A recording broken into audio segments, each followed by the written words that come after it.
All right, take a look at this behemoth. The BRP Diego Silang, a sleek, powerful warship slicing through the West Philippine Sea at a cool 26 knots.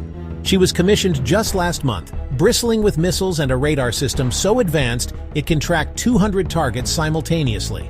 Pretty impressive, right? But here's the kicker. The man whose name is welded to her steel never commanded a single cannon, never wore a naval uniform, and, get this, never even saw the open ocean. So why on earth would a 21st century Navy choose an 18th century Ilocano rebel, a man who fought his battles deep in the mountains, as the patron of its newest, most formidable frigate? Stay with me, because the answer isn't just hidden in history books. It's woven into the very fabric of tides, ancient trade routes, and the surprising tale of a forgotten British warship that once anchored in Manila Bay. This isn't just about a ship, it's about rediscovering a hero and rethinking our nation's story.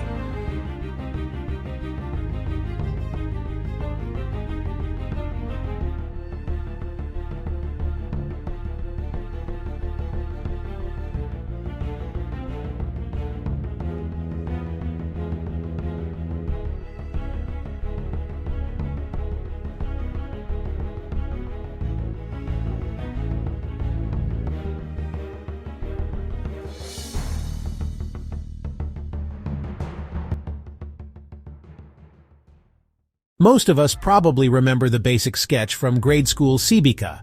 Diego Silang, born in 1730, a postman from Vigan, grew outraged by the Spanish tribute system and forced labor, polo y servicio. He declared a free Ilocos in 1762, only to be tragically shot in the back by an assassin paid by the friars. His brave wife, Gabriela, then carried on the fight, only to meet a similar fate. A story that feels landlocked, deeply personal, and utterly tragic. End of chapter, right? But if you crack open any 18th century Spanish dispatch from the Philippines, you'll find a recurring, almost obsessive phrase. Si controlamos el mar, controlamos la tierra. If we control the sea, we control the land. This wasn't just a catchy slogan, it was the brutal truth of empire. The sea, not the rugged Sierra Madre, was the actual spine of Spanish colonial power in this archipelago. Think about it. The legendary Manila galleons didn't just sail to Acapulco. They sailed south from Manila, hugging the Luzon coast to gather essential timber and rice. And those bustling Ilocano ports like Benguet, Pasuquin, and Curamao. They were vital arteries loading precious cowhides and indigo dye that kept the Acapulco traders and thus the colonial economy alive. Silang, despite his inland battles, understood this implicitly. He grasped that if you could choke off those narrow coastal arteries, if you could disrupt the maritime trade and communication, you could effectively starve the colonial heart of Spanish Manila. His rebellion, while seemingly land-based, was profoundly shaped by the maritime realities of the time, making his struggle far more strategic than our textbooks often let on. He wasn't just fighting for land. He was fighting for access, for control of the very lifelines that sustained his oppressors. Then came December 1762. Royal Navy ships, under the command of Rear Admiral Samuel Cornish, sailed, or rather, under full canvas, they glided into Manila Bay. Spain had just suffered a crushing defeat in Havana. The 7 Years' War was redrawing colonial maps like trading cards, and suddenly, for a brief, bewildering 20 months, the Pacific was British. When news of this seismic shift reached Vigan, Silang did something truly unprecedented for a Filipino leader of his time. He wrote directly to the British commandant in Manila. He offered a daring alliance, promising crucial provisions like food, experienced local pilots, and safe anchorage in the Ilocano littoral. His price? Arms and recognition of our independent government. The British, busy with the lucrative business of looting Intramuros, never sent infantry. But they did dispatch a powerful symbol of their naval might, the 14-gun sloop HMS Sartine. Her mission? To patrol Lingayen Gulf, harass any Spanish launches attempting to move supplies or troops, and most crucially, deliver a substantial cache of military aid, 300 Brown Bess muskets and 50 barrels of gunpowder. Those crates, a tangible sign of foreign military support, landed on the beaches near Pauay and Laoag, marking the first recorded foreign military aid to a Filipino rebel force. This wasn't just a handout, it was a strategic naval distraction. Without that British naval presence effectively tying up Spanish forces and disrupting their sea lanes, Spain would have crushed Silang's revolt in a matter of weeks, not the years it ultimately took. The sea, once again, was the silent, powerful ally in a seemingly landlocked rebellion. Yes, Silang's army primarily operated on land, but every single movement, every strategic decision, followed a very deliberate coastal logic. His lieutenants weren't just random rebels. They were astute strategists who understood their geography. They seized tobacco barges in Pasuquin, cutting off a vital cash crop for the Spanish. They burned Spanish customs houses in Badoc, crippling colonial revenue collection. And most brilliantly, they blockaded the narrow, crucial channel between Vigan and the mouth of the Abra River, effectively severing internal Spanish communication and supply routes. Spanish Governor-General Simón de Anda y Salazar, desperate to break this coastal siege, ordered 2 launches from Cavite to sail north, packed with loyal Pampanga militia. But they never made it past Cape Boyador. Why? Because local fishermen, now transformed into insurgent privateers, knew their waters intimately. Under the cloak of night, they rolled massive coral rocks into the surf, creating treacherous, unseen hazards. 2 Spanish galleys ran aground, and a staggering 120 soldiers either drowned or were captured. For what was perhaps the first and only time in colonial history, a Filipino uprising effectively controlled a strategic coastline. This wasn't about battleships, it was proto-naval guerrilla warfare at its finest. No frigates, sure, but plenty of sails, oars, and the ingenious weaponization of shoals and reefs. It was a testament to how local knowledge, when applied strategically to the maritime domain, could challenge even a formidable colonial power.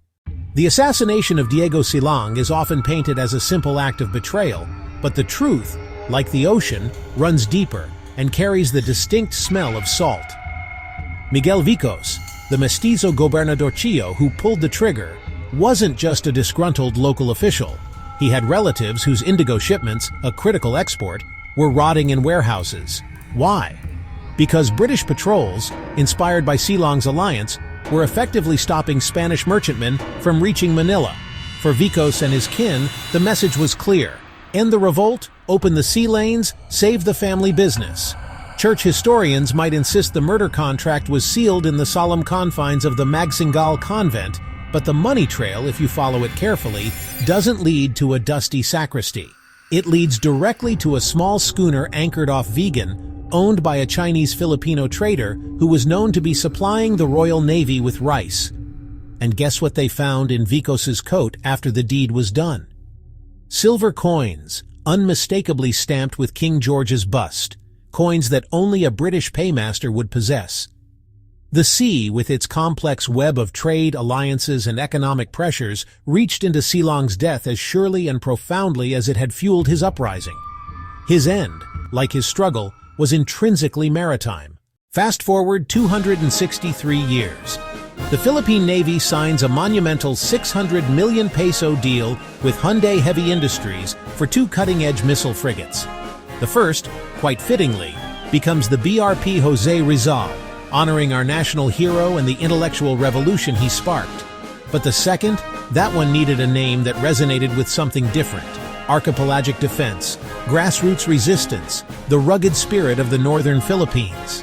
The shortlist included titans like Lapu-Lapu, the first Filipino to repel foreign invaders, Dagohoy, who led the longest rebellion in Philippine history, and of course, Diego Silang. Ultimately, the Navy brass made a deliberate choice. They picked Silang. Why? Because modern maritime strategy, particularly for an archipelagic nation like the Philippines, is all about literal warfare. It's about holding crucial choke points, fiercely protecting your coasts, and denying larger, potentially hostile navies free passage through your sovereign waters. This is precisely the strategic playbook Silang, an 18th century mountain rebel, was improvising back in 1763. His name, now etched onto the transom plates of a state-of-the-art warship, beautifully links the grit of land-based resistance to the critical importance of sea control. It's a powerful statement that acknowledges our history and defines our future defense posture. Let's talk about the hardware. The BRP Diego Silang, FFG-07, isn't just a pretty name. She's a formidable piece of engineering designed for serious business. She measures a commanding 118 meters in length. That's roughly the size of a city block. Her displacement is 3,200 tons, which, to put it in perspective, is equivalent to about 200 traditional Filipino bangkas. Her main gun is a 76 mm rapid-fire cannon, capable of lobbing a shell an impressive 18 kilometers. For serious threats, she's armed with a 16-cell vertical launching system, VLS, for Mica air defense missiles, providing a crucial shield against aerial attacks. And for surface threats, she carries 8 SSM-700 KC-Star anti-ship missiles, each with a devastating 150-kilometer reach. Her Hensoldt ESA radar system is a marvel, able to spot a drone the size of a kite from a staggering 250 kilometers away. And her operational range? A jaw-dropping 4,500 nautical miles. That's enough to sail from Cavite all the way to Hawaii without needing to refuel. Manning this technological marvel are 110 dedicated sailors, with an average age of just 24, born more than 2 centuries after the first Diego Silang fought his battles. All this advanced tech, all this firepower, is unified under a single, unwavering mission statement: defend the archipelago's sovereign seas. In essence, her job is to keep today's imperial gunboats from dictating the terms of our coastal existence, just as Britain and Spain once tried to do. She's not just a ship, she's a floating declaration of national will. When this frigate conducts freedom of navigation patrols near contested areas like Mischief Reef, her bridge crew isn't just following orders. They're echoing a sentiment first uttered by Silang's courier network centuries ago. Ti Karayan Kenbaybay, Biag Tayo, rivers and seas are life. The coasts are the same, the stakes are just as high, but the flag flying proudly above is ours. The weapons have changed dramatically, from muskets and coral rocks to missiles and advanced radar, but the fundamental geography and the strategic imperative haven't. Every time the BRP Diego Silang's radar paints a contact, every time her crew monitors the horizon, they are, in a very real sense, rehearsing the same ancient calculus their ancestors did, understanding shoals, navigating reefs, assessing wind direction, and planning for resupply. The only crucial difference now? This time, they own the deck, they control the guns, and most importantly, they are writing their own narrative of defense and sovereignty. It's a continuous watch, a timeless struggle for self-determination that stretches from the Ilocano shores of the 18th century to the strategic waters of the West Philippine Sea today. Our national history tends to be told in land masses: the fertile Luzon Plateau, the sprawling Visayan rice terraces, the mystical Mindanao highlands. But let's be honest, we are a nation of 7,641 islands. Our true defining map is overwhelmingly blue. When we finally choose to remember Diego Silang not just as a mountain rebel, but as a shrewd naval strategist, a master of literal warfare before the term even existed, we correct a critical blind spot. We challenge the notion that history only happens on rice paddies, and remind Filipino kids that our past, present, and future are inextricably linked to the vast, encompassing sea. More importantly, this reframing reminds modern planners and policymakers that sovereignty isn't merely about acreage. It's about the water between those islands, the air above them, and the seabed below. Naming a cutting-edge warship after a coastal insurgent isn't just a clever PR move. It's a profound statement of national policy, etched in steel and steeped in heritage. It's a declaration that we understand our identity as an archipelagic nation, and we are ready to defend every blue inch of it. If this retelling flips what you thought you knew about Philippine history, hit that like button, so the algorithm shows it to more history nerds like us. Drop a comment below. Should the next frigate honor Gabriela Silang, or perhaps another underappreciated hero who understood the power of the sea? And yes, absolutely subscribe for more episodes where we drag Philippine history out of the dusty textbooks and into the salt-laced air where it actually happened. Diego Silang died without ever seeing a single yard of Spanish rope cut by British cannon, without ever tasting the vast open Pacific. Yet his entire revolt hinged on naval disruption. His vision for a free Ilocos was deeply maritime. And now, his name proudly rides on a missile frigate, whose powerful wake stretches to the very horizon, connecting his past struggle to our present defense. So, the next time you see footage of the BRP Diego Silang turning broadside, her advanced systems scanning the waters, remember this: she isn't just steel and software. She is the living ghost of an Ilocano courier, rowing moonlit indigo, of resourceful townsfolk rolling coral into the surf, of a revolutionary's letter sealed with wax and courage.